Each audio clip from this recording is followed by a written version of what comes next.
Hello and welcome to the CJ Lester Show. I am your host, CJ Lester, and on today we'll be diving in on the deep into the world of politics, from heated debates on Capitol Hill to the global diplomatic tensions.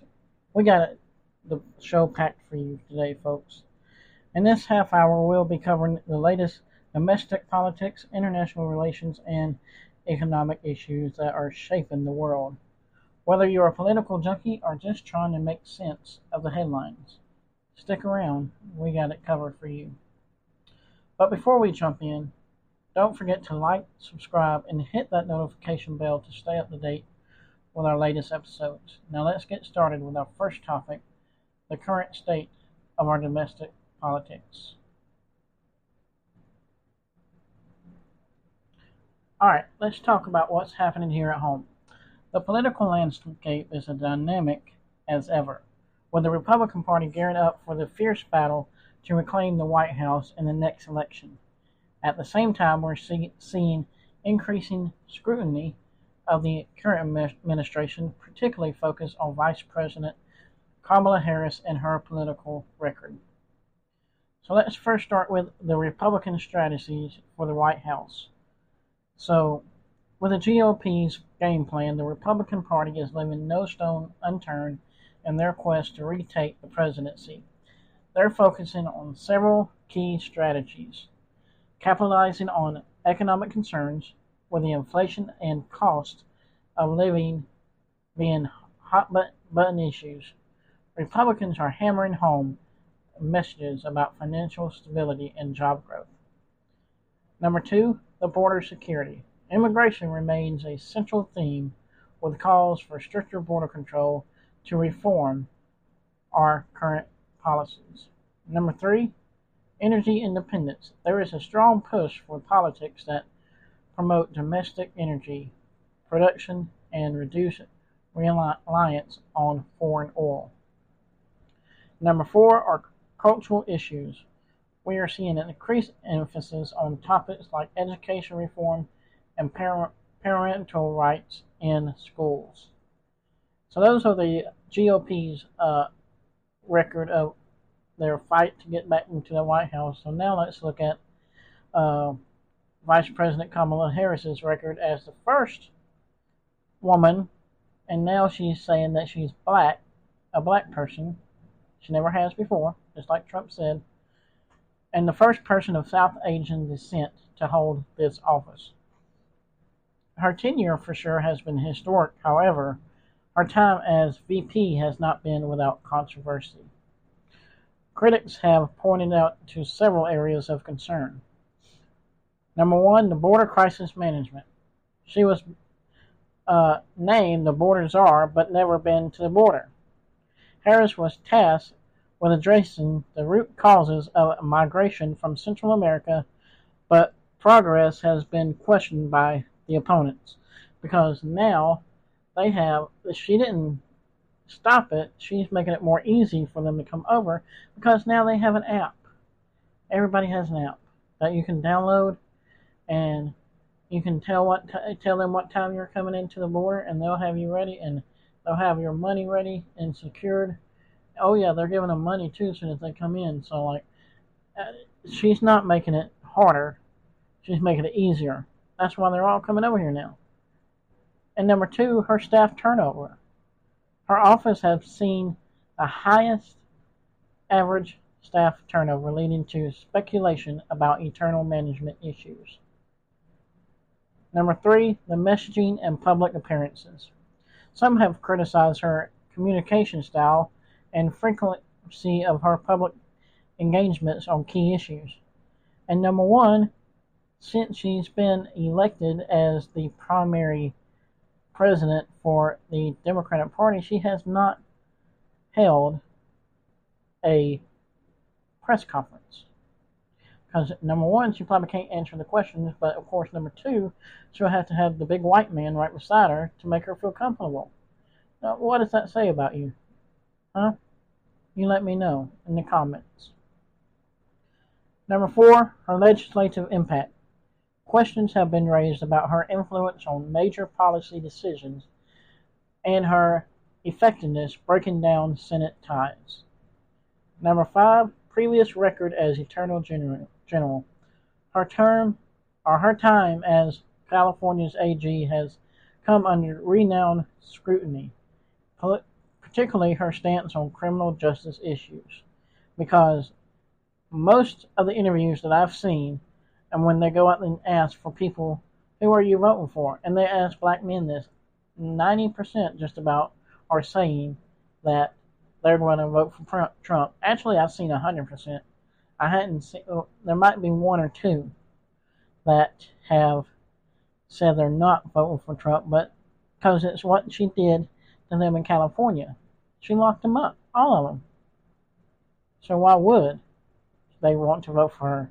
Trump's done more for them, the black African American people, than any other president has ever done.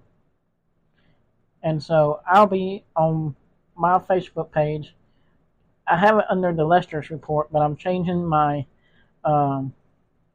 theme of what I'm doing to the CJ Lester Show. So hopefully soon it will be renamed the CJ Lester Show. I submitted it there to Facebook, but right now it's under the Lester report, and I'll be posting some YouTube videos of the staff turnover about Kamala Harris and the previous record as her as being Attorney General. So stay tuned for that. And also you can probably find, I'm going to put it on my website. Don't forget to go there to chattingitupwithcj.com. Supporters have argued that much of this criticism is unfair and possibly rooted in bias. Well, yeah, and while detractors see it as evidence of border issues within the current administration.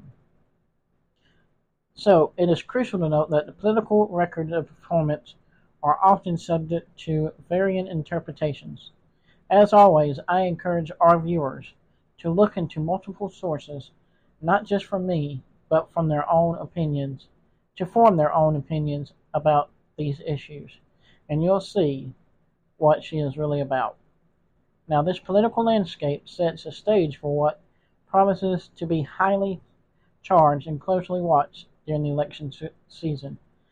The Republicans are mobilizing their base to reach out to the swing voters, while the Democrats, including VP Harris, are defending their record on outlining their vision for the future. So as we move closer to the election, we'll undoubtedly see more narratives unfold with new issues emerging. So stay tuned to the CJ Lester Show for ongoing coverage of this analysis. And there is a debate coming up, folks. It's going to be, I think, September 10th. And if I'm not mistaken, it's ABC that's doing this debate. And if I'm not mistaken, but I'll probably be airing that live on my Facebook page too. And so join us for that. Now, let's talk about our international relations. And this is, I'm going to talk about Israel, because it's very important what's happening in Israel right now to the whole world, because it's very biblical what is happening.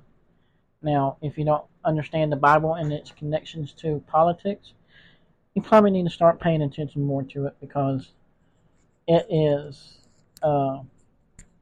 very important to watch what's happening in the Bible and looking at what's happening in Israel, and especially in the book of Revelation. And you might see some in Daniel. But let's take a look at our global stage. Today, again, we are going to focus on the topic that's not just political significance, but also deeply rooted in history and faith. Israel and its place in the modern world. So the ancient roots of modern significance of Israel.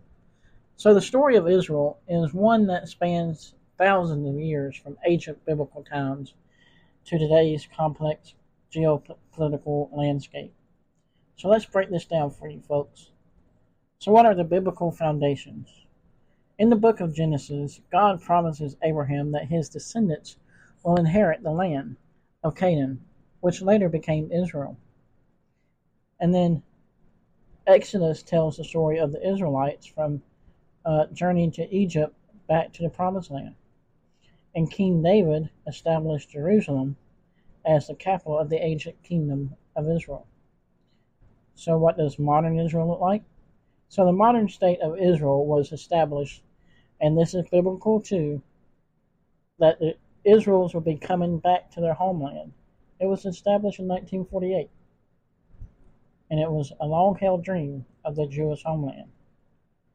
This event is seen by many as fulfillment of biblical prophecies such as Isaiah 66:8 that says, "Can a country be born in a day, or a nation be brought forth in a moment?"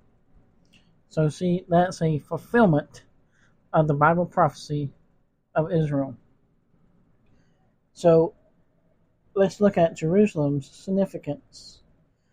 Jerusalem holds a immense religious importance to Judaism, Christianity, and Islam. The city statues remains as conscientious issues and peace negotiation. So, what are the current geopolitical situation in Israel? So, the religious tensions, the ongoing conflicts with Palestinian terrorists or territories, concern about Israel's nuclear program and regional influence, shifting alliance in the Arab world, including the Abraham Accord, technology and economic powerhouse. Israel has become known as a startup nation due to its thriving tech sector. Innovations in this area, like water conservation and cybersecurity, have come a global impact for Israel. So, what is the importance of an ally support for the United States and Israel? Maintaining strong ties with Israel is crucial. Because if you notice, when Prime Minister Benjamin Netanyahu came over to the United States, my feeling and my commentary on this is he was seeing if the United States was awake. He knew Joe Biden wasn't awake, but they said they've been friends forever, but I'm highly doubting that. I mean, they could be, but anyway, I feel he was coming over here to see if we was awake, meaning the political people. And Joe Biden didn't meet with him when he was supposed to come because he was on vacation like he's always been. And number two, Vice President Harris wasn't even there in Congress to lead like she was supposed to. So she met with him separately and she gave her speech. I'll be posting some of that on my Facebook page as well. But I was seeing he was seeing if they was awake. That's what he was doing. And when he got done with everything, I bet before he left his foot off the United States, he sent word to his people in Israel and said, "All right, go ahead and bomb them." Because he knew he had no support over here in Israel, which is very sad. So what are the strategies, partnerships? Israel provides a valuable intelligence and military cooperation. The alliance serves as a stabilization force in a volatile region. We have shared values. Both nations emphasize democracy, freedom, and religion, and human rights. The alignment echoes biblical principles and justice and righteousness. We have a moral imperative. Many view supporting Israel as a moral obligation, which here on the CJ Lester Show, we do. We support Israel because God says if you don't support Israel, because it says it right there in Genesis chapter 3, or chapter 12, verse 3, it says, "I will bless you, those who bless you," or "I will bless those who bless you, and whoever curses you, I will curse." So if you want to not support Israel, look at that verse and tell me if you should not be supporting Israel. All these people and all these young people right now are saying, "Oh, free Palestine, free Palestine." No, they are not supporting Israel. They are supporting Palestine, and I'll be posting again. Just be on lookout on my Facebook page because I will be posting a lot of information regarding his visit here, because he said some powerful words in statement to the Congress, to the people of the United States. So the technological cooperation. Collaborations in the fields like defense, medicine, and agriculture benefits both nations. So as you can see, it's important to note that while our alliance with Israel is strong, it is not without complex. Balancing support for Israel with other religious interests and human rights concerns requires an ongoing diplomatic effort and thoughtful policy making. So as we look to the future, the relationship between Israel and its allies will likely continue to evolve. However, the deep historical and spiritual connection combined with shared strategies, interests, and suggests that this bond will remain a cornerstone in international relations. So remember, folks, understanding the full picture of Israel's place in the world requires looking at both ancient texts and the modern geopolitical politics. I encourage you all our viewers, to dig deeper into this fascinating and important topic.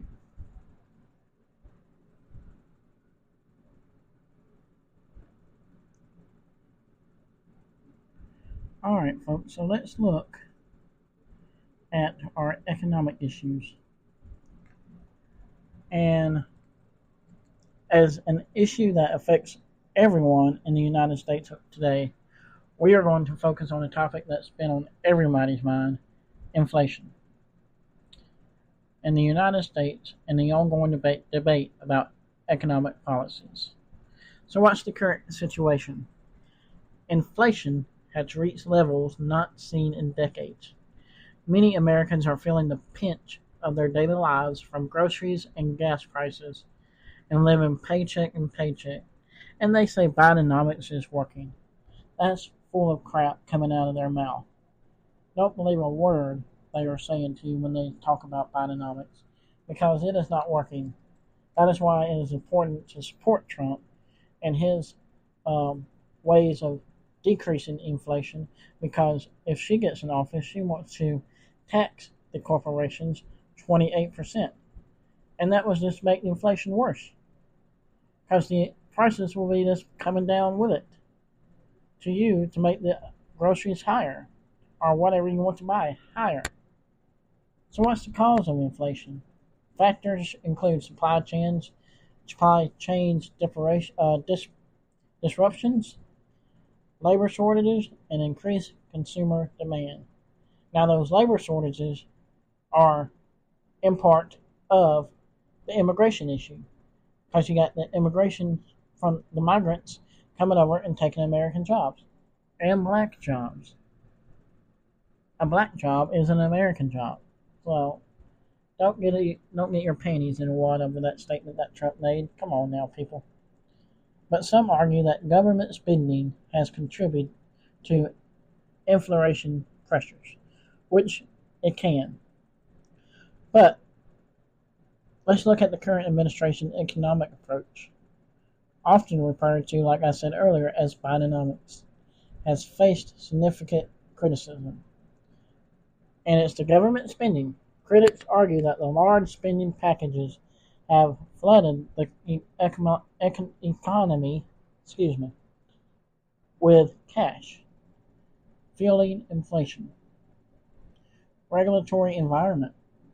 Some business leaders express concerns about increased regulations impacting growth and innovation. And the energy policies aimed at transitioning away from fossil fuels have been blamed on rising energy costs. And the labor market, despite the low employment, labor force participation remains below pre-pandemic levels. So there you go. There you have it, folks. Critics argue that all these policies have not effectively addressed inflation, but may have been hindering economic growth. So what's the alternative economic approach? Let's look at President Trump's economic policies. Argue that his approach will be more effective. the tax policies, advocates for lower taxes to stimulate business growth and increase customer spending power. Deregulation emphasizes on reducing business regulations to spur our economic activity.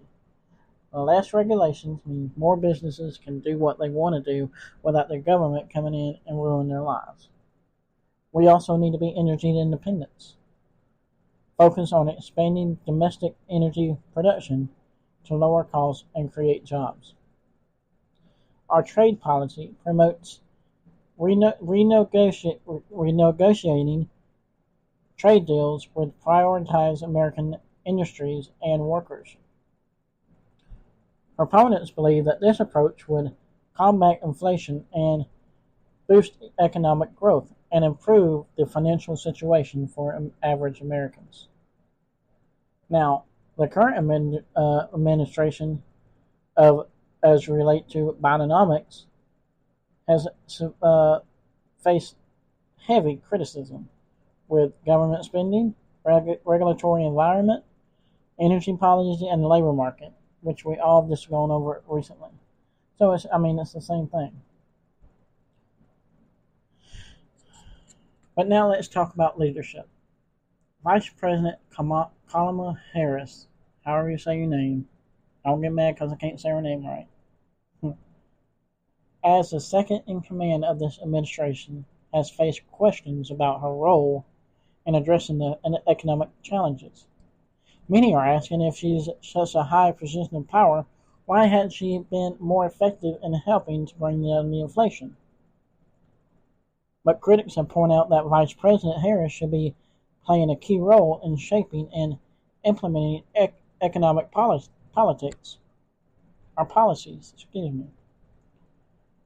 Yet they argue we have seen a little visible action of leadership from her in this critical issue.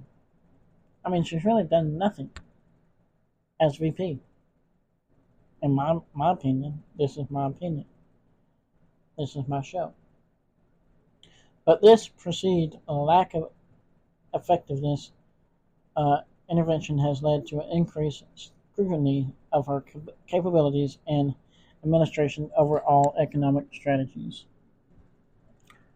So it's important to note that economic policies often have complex and far-reaching effects that can take time to fully manifest. As always, I encourage our viewers to look into a variety of economic indicators and expert analysis to form their own opinions on these critical issues.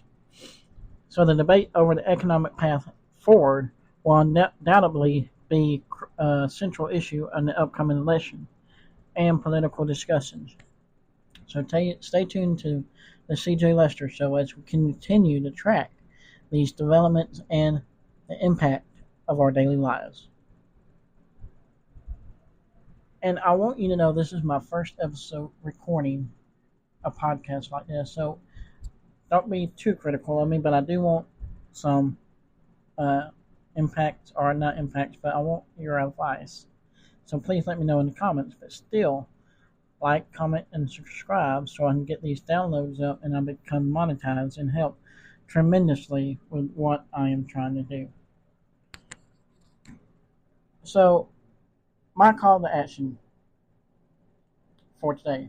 We covered a lot of ground today, from the GOP's fight to reclaim the White House to the critical situation in Israel and the economic challenges facing our great nation. Let's bring it all together, folks. So what are we seeing? My friends, we are seeing a pivotal moment in American history.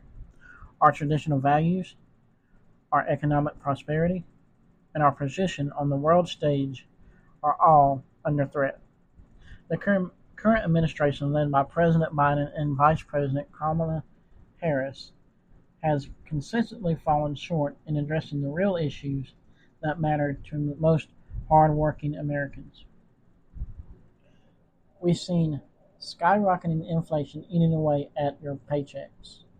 We witnessed administrations that seem more concerned with publishing or pushing a radical agenda that's securing our borders or standing firmly with our allies like Israel and where is our leadership we were promised? Vice President Harris appears to be missing in action on these critical issues. But here's the good news, folks. We have a choice. We have the power to change the course.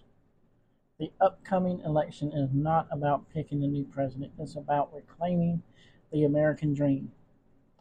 We need to return to the policies that made America great. Lower taxes, fewer regulations, energy independence, and strong stance on the world stage. We need leadership that understands the biblical foundations of our alliances with Israel and is not afraid to stand up for what is right. So my call to action to you, my dear fellow Americans today, is to stay informed. Don't accept what happens in the mainstream media feed you. Dig deeper, ask questions about everything, and seek out the truth. Get involved, whether you are volunteering for a campaign, attending local government meetings, or simply talking to your neighbors to make your voice heard. So prepare for the upcoming elections. Make sure you're registered to vote and you know your rights. Every single vote counts to the fight of restoring the American greatness. Support policies and candidates that align with conservative values. Look for those who prioritize individual liberty, physical responsibility, and strong national security. And number 5, not the last, but should be first on our agenda, is to pray for our nation. As we face these challenges, let's not forget the power of praying and guiding our country back to its founding principles.